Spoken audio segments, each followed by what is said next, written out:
It's easy to get confused when discussing how movies convey a story to an audience. For one thing, the terms involved are practically identical, and their meanings are all interrelated, all of which makes them seem deceptively similar. So let's clear things up a bit. Basically, the narrative is the story. Narration is the act of telling the story. The narrator is who or what tells the story. In other words, the narrator delivers the narration that conveys the narrative. Of course, to make things just a bit more complicated, there are different kinds of narrators and narration.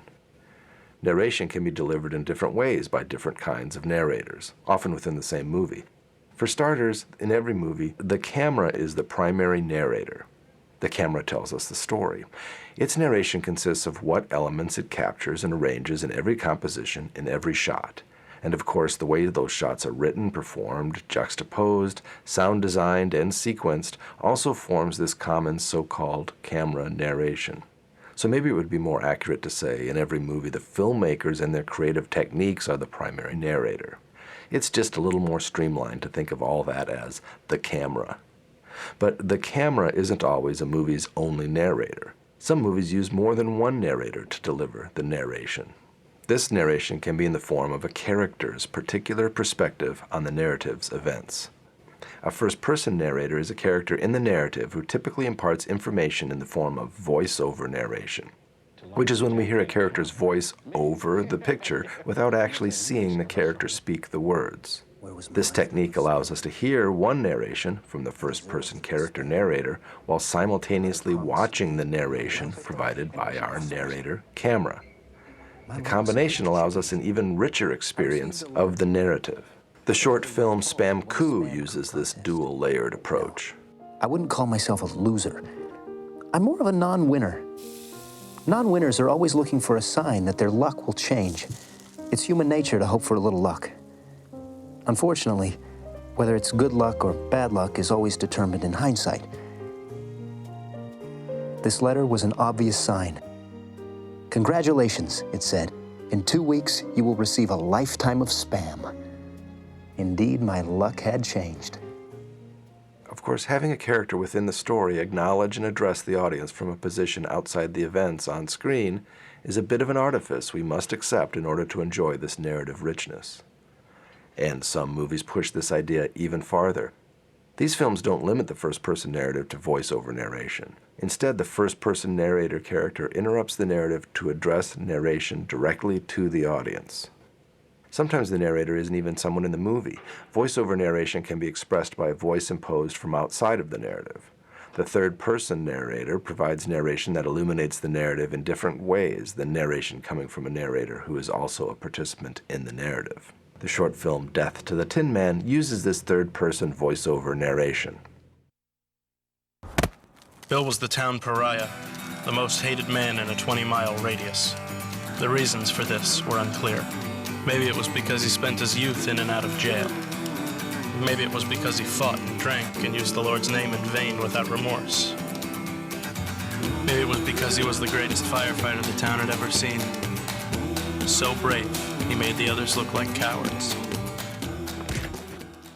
Again, two narrators provide the narration, the camera and everything that implies, and the third-person voiceover. The movie trailer parody The Big Charade employs all three forms of narration. The camera tells us its version of the story throughout. Novel, 2 words. What's that, Russ? Ulysses. The protagonist also narrates portions of the story in a first-person voiceover. He taught me everything I knew about the game. He was good. Some say he was too good. Papa, who did this? Sounds like what? 2 words? And a third-person narrator chimes in, growling in the overwrought style we associate with movie previews.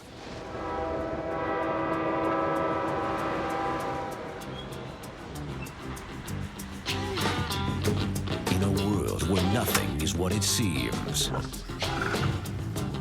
comes an extraordinary tale. You're not from around here, are you? You know where I can pick up a game of charades in this town? You play? Of a game where nothing is what it appears to be. So we have a number of possible narrators, even combinations of narrators. Likewise, there is more than one approach to narration. Narration can be omniscient, meaning it knows all and can tell us whatever it wants us to know. Omniscient narration has unrestricted access to all aspects of the narrative. It can provide any character's experiences and perceptions, as well as information that no character is aware of. Restricted narration is limited to only the events and insights available to a single character. In other words, we, the audience, know only what that character is capable of knowing. The Big Charade uses 3 forms of narrators, but essentially only one form of narration. And outside of the third-person voiceover narrator's occasional provocative commentary, every moment we see and every word we hear represents the thoughts, memories, perspectives, and experiences of the protagonist. This approach to narration serves the narrative. The Big Charade suggests a mystery thriller story. A significant portion of our enjoyment of this kind of narrative depends on identifying with the protagonist's perspective on sometimes perplexing and frightening events, and participating with the character in the gradual unlocking of the narrative's secrets. The Limey, a feature-length mystery thriller directed by Steven Soderbergh, uses a similar approach. For most of the film, the camera narrator restricts the narration. We see and hear only the thoughts, memories, perspectives, and experiences available to our protagonist, Wilson, as he doggedly pursues the mystery behind the death of his daughter. In fact, as the narrative progresses, the viewer gradually realizes that the movie's highly stylized editing is not conveying the story events as they happened, but as they are recalled and perhaps imagined by Wilson on his way back to England after the mystery has been solved. It's a sort of visual first-person narration without the voiceover. But the Limey does not limit itself to restricted narration. At times, the narrative demands that we, in the audience, know things that Wilson does not. So the narration temporarily shifts into omniscient mode, revealing events and interactions that Wilson could not have experienced.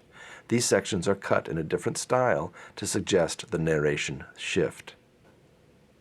On the other hand, movies like Jean-Pierre Jeunet's Amélie thoroughly embrace omniscient narration.